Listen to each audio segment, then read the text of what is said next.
She's an NYU professor and former software developer, sounding the alarm on how AI is quietly copying our worst human flaws, proving that tech isn't magically perfect just because it's digital. First, let's dive into her core concept: technochauvinism.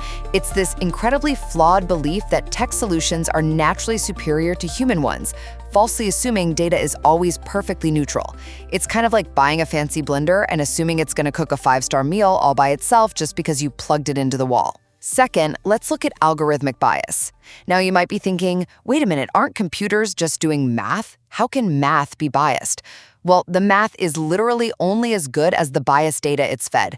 Because algorithms train on our data, they replicate systemic prejudices, creating automated discrimination in self-driving cars, educational algorithms, facial recognition, medical tech, and policing systems, which she entirely exposes in her award-winning books, Artificial Unintelligence and More Than a Glitch. Finally, her background makes her incredibly credible because she isn't just a critic, she actually knows the code. She was a developer at AT&T Bell Labs and the MIT Media Lab, holds degrees from Harvard and Columbia, wrote for the Philadelphia Inquirer, The Atlantic, and Slate, and was heavily featured in the Emmy-nominated Netflix doc Coded Bias.